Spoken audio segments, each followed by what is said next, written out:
Mesdames, Messieurs, bonjour et merci de suivre ce journal sur LCA, la chaîne au cœur de l'Afrique. Voici les titres. Le Conseil supérieur de la communication bénéficie désormais d'un nouvel outil de monitoring des programmes audiovisuels qui permettra d'optimiser la régulation des programmes médias sur le territoire burkinabé. Il s'agit du système AK Media Solutions, cofinancé par la Haute Autorité de communication audiovisuelle du Maroc. Plus de détails dans un instant. Et puis, ouverture hier à Brazzaville du 5e congrès ordinaire du Parti congolais du travail PCT, parti au pouvoir. Plusieurs centaines de congressistes venus des 4 coins du pays, mais aussi d'Europe, prennent part à cette rencontre politique. Une rencontre politique qui se déroule au lendemain de la sortie médiatique du principal parti politique, l'Union panafricaine pour la démocratie sociale UPADS, proposant la prorogation jusqu'en 2023 du mandat du président Sassou Nguesso. On en parle dans ce journal-là. Le Bénin résiste bien aux effets de la fermeture de la frontière avec le Nigeria. Le pays doit cette résilience aux politiques vigoureuses mises en œuvre. C'est le point de vue du président Talon qui présentait hier aux députés le bulletin de santé de l'État. Plus de précisions dans un instant. Voilà pour la une de ce journal. Une fois de plus, bonjour et merci de nous suivre. On débute ce journal avec cette annonce faite par le très influent quotidien américain, le New York Times. Il s'agit d'une révision du dispositif militaire américain à travers le monde qui concerne plus de 200 000 hommes envisagés par le secrétaire américain à la Défense. Il pourrait réduire considérablement les effectifs en Afrique de l'Ouest, voire en retirer intégralement les moyens déployés dans le cadre de la lutte antiterroriste assurée par l'African Command, le commandement des opérations spéciales américaines pour l'Afrique. Washington pourrait l'annoncer officiellement dès janvier. Un départ d'Afrique qui pourrait être un prélude au retrait militaire américain du reste du monde également, car en 2016, Donald Trump annonçait dans sa promesse de campagne son intention de sortir les États-Unis de ce qu'il appelle des guerres sans fin. Retour au Burkina Faso pour parler de la nouvelle mesure sur l'application de l'impôt unique sur les traitements et salaires IUTS, mais aussi du Code du travail, du non-respect des libertés d'expression.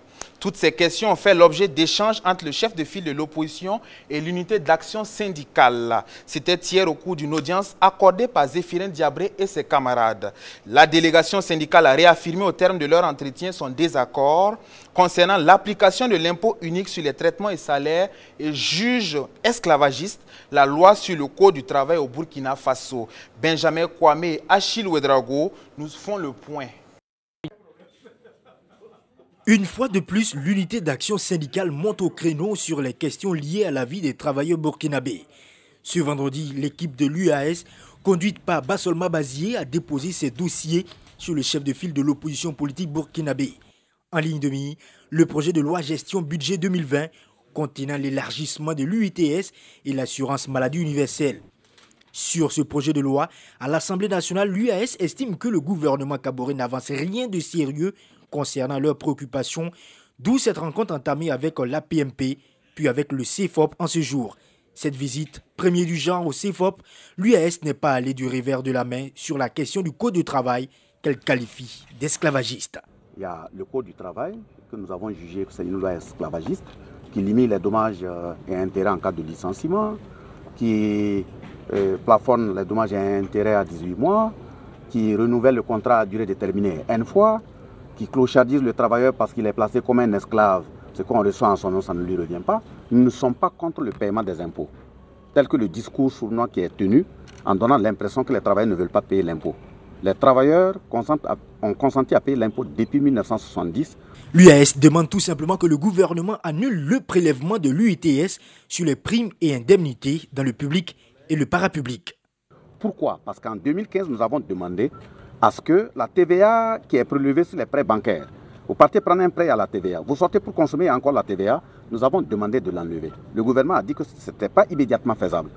Deuxième élément, nous avons également demandé à l'État d'augmenter 25% parce que depuis la dévaluation du franc CFA en janvier 1994, le pouvoir d'achat n'existe plus. Il fallait augmenter 25% de salaire. Le gouvernement aussi nous a dit que ce n'était pas tenable. Tout ce poids s'abattant sur le milieu du privé, nous avons donc dit pour alléger le milieu du privé, il faut enlever l'impôt sur les primes et indemnités dans ce milieu.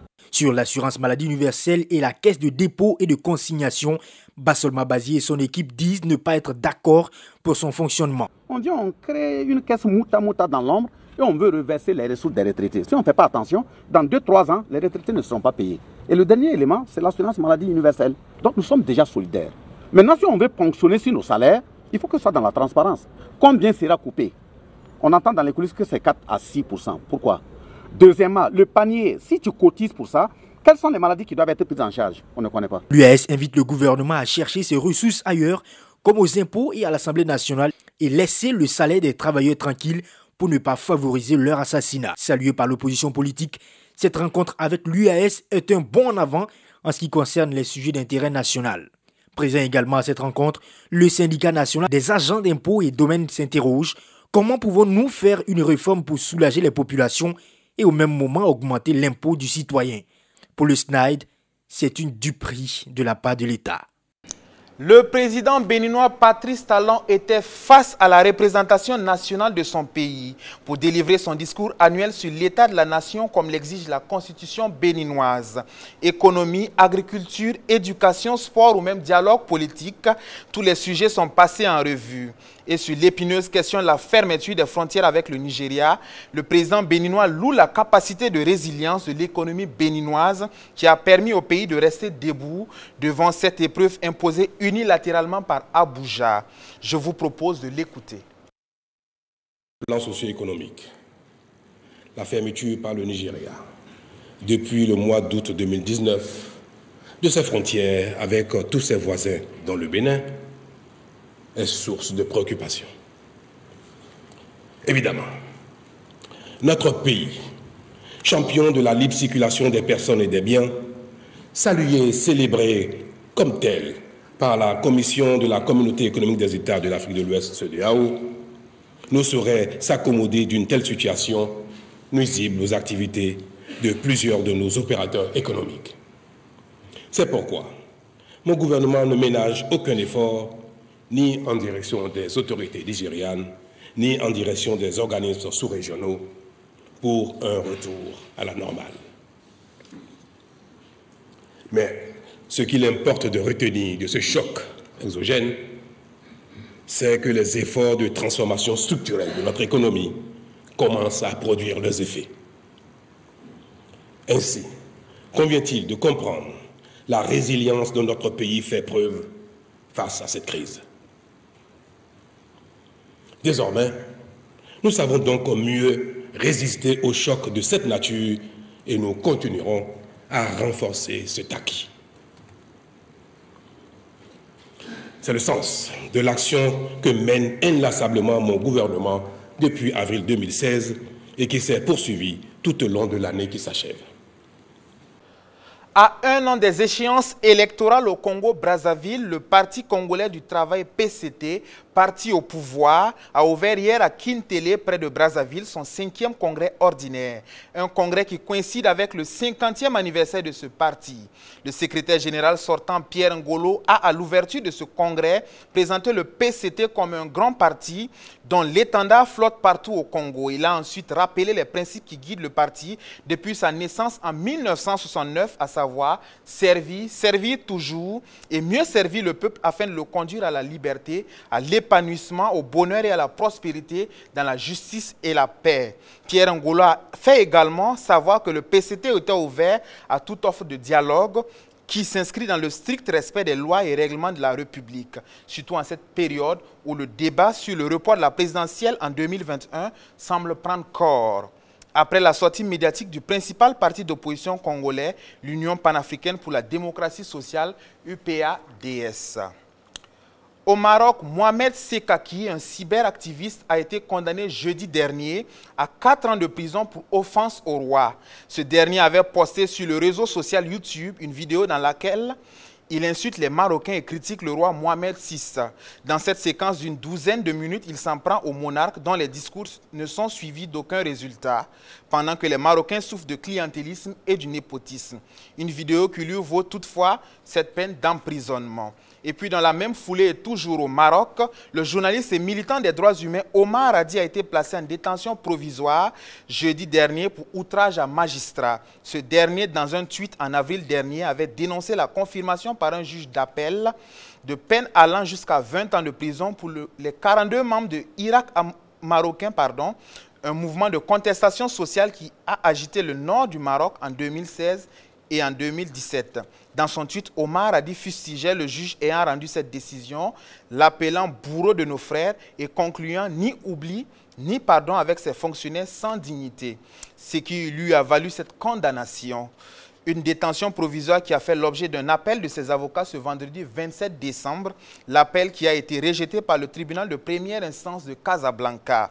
La prochaine audience a été fixée au 2 janvier. Le syndicat national de la presse marocaine ainsi que plusieurs intellectuels marocains et figures des droits humains ont aussi condamné l'arrestation d'Omar Hadi et un groupe de soutien a vu le jour. Le CSC se dote d'un nouveau système de monitoring des programmes audiovisuels qui permettra d'optimiser la régulation des programmes médias sur le territoire burkinabé. C'est donc un ouf de soulagement qu'apporte ce système numérique aux régulateurs qui jusqu'ici travaillaient dans l'analogique. Dénommé AK Media Solutions, ce nouveau produit est le fruit de la coopération entre le Conseil supérieur de la communication et la Haute Autorité de la communication audiovisuelle du Maroc. Benjamin Kwame et Achille Ouedraogo étaient présents au lancement de ce nouveau système. Ils nous en disent plus. Attention à ce que vous allez dire ou annoncer à la télévision et à la radio au Burkina Faso. Le pays dispose désormais d'un centre de monitoring des programmes audiovisuels de pointe. Installés au sein du Conseil supérieur de la communication à Ouagadougou, ces appareils vont suivre dorénavant le contenu des 17 chaînes de télévision émettant sur la TNT et les 36 radios émettant en partie de Ouagadougou. C'est le fruit d'une collaboration entre le Royaume du Maroc et le Burkina Faso qui permet véritablement de garantir la liberté d'expression. Nous avons pu réaliser ce projet exactement dans les temps et avec une très belle énergie. La AK du Maroc est prête à continuer cette belle coopération avec le CSC du Burkina Faso parce que nous partageons les mêmes idéaux. On veut que nos sociétés deviennent des sociétés ouvertes, des sociétés démocratiques. On veut que nos citoyens exercent leur droit à des contenus médiatiques selon les critères de qualité journalistique et le standard démocratique.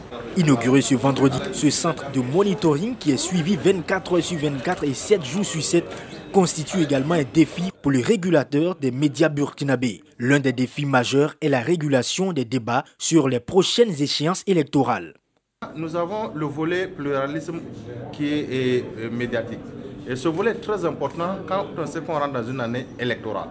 Nous pourrons donc montrer le temps de parole de tout un chacun, de tout un parti politique et de tout un leader politique. C'est ça qui est important pour nous aujourd'hui. C'était capital que nous puissions avoir cela parce que nous devons poursuivre la construction démocratique du Burkina Faso. Et cette construction démocratique passe par l'équilibre de l'information. Parce que la liberté de la presse passe par forcément le contenu de ce qui est dit à l'intérieur. Le personnel exerçant au sein de ce centre a bénéficié d'une formation d'experts marocains récompensés à l'occasion par des attestations. Bientôt, les mêmes matériels seront implantés dans les autres villes du pays, notamment à Bobo-Dioulasso, à Fada et à Dori. Le ministère de la Communication et des Relations avec le Parlement, reconnaissant les mérites de ses agents, a procédé hier à la décoration d'une trentaine d'entre eux. Des agents qui ont été faits chevaliers de l'ordre du mérite des arts, des lettres et de la communication avec agrafe radio, télévision, presse écrite pour service rendu à la nation. Une cérémonie qui a connu la participation de nombreuses personnalités du monde de l'information et de la communication, parmi lesquelles la présidente de la Haute Autorité de la communication audiovisuelle du Maroc. Plus de détails avec Gilles Lasda et Bassirou Sawadougou. Tour à tour, les récipiendaires reçoivent leur décoration. Ils sont 30 hommes et femmes, acteurs du monde de la communication à être élevés au rang de chevaliers de l'ordre du mérite, des arts, des lettres et de la communication avec diverses agrafes. Pour les personnes distinguées, fierté et humilité sont les maîtres mots du jour. Ce sont des sentiments de joie et de reconnaissance surtout. reconnaissance à l'Éternel notre Dieu, qui est toujours la source de toutes choses. Également, notre reconnaissance va à l'endroit des autorités de ce pays et surtout les plus proches autorités qui sont la hiérarchie. Je vais parler vraiment des premiers responsables de l'ISTIC. Une chose est de travailler, mais une autre est vraiment que vraiment les autorités puissent reconnaître les efforts. Et c'est en toute humilité et en toute modestie que je reçois cette médaille qui n'est rien d'autre que le fruit d'un travail collectif. Une médaille que je m'avais dédiée à tous mes collègues. Je joins ma prière à celle de tous les autres Burkinabés, que la paix revienne au Burkina. Evelyne Dabiré a à son compteur 20 années passées à la télévision nationale et ce jour, elle le marque d'une pierre blanche. Je dédie cette médaille à ma maman. C'est un grand sentiment de joie parce que cela signifie pour moi que le travail que nous abattons au quotidien est remarqué par les autorités, par nos supérieurs. Donc pour ça, je dis grand merci à mes collaborateurs, à tous mes collègues et grand merci aussi aux autorités qui m'ont distingué. Pour les acteurs mis à l'honneur ce jour, cette distinction honorifique est un appel à plus d'ardeur au travail. Pour le moment, chaque récipiendaire savoure pleinement sa médaille. Lydia et Linda Aoui, deux sœurs autrefois siamois sauvées par la générosité de l'ex-président ghanéen John Rawlings, lui traduisent leur reconnaissance. L'histoire débute en 1999 au Ghana où ces deux sœurs naissent avec une malformation congénitale. Elles sont alors liées par l'abdomen. Une opération chirurgicale est nécessaire pour la survie de ces petites. Un cri de cœur alors entendu par John Rawlings, président de la République à l'époque, qui prendra en charge les frais médicaux de l'opération. Une opération qui connaîtra un franc succès. 20 ans après, ces filles sont reconnaissantes à leur bienfaiteur. Les jumelles accompagnées de leurs parents ont remercié Rawlings pour le geste fait au temps où il était le président du pays et lui ont offert un tableau en signe de reconnaissance. Lydia et Linda achèvent leur études secondaires au lycée d'Akwa Mouma à Akosombo et espèrent étudier la médecine à l'université. C'est tout pour ce journal. Merci de l'avoir suivi. Bonne suite de programme sur la chaîne au cœur de l'Afrique.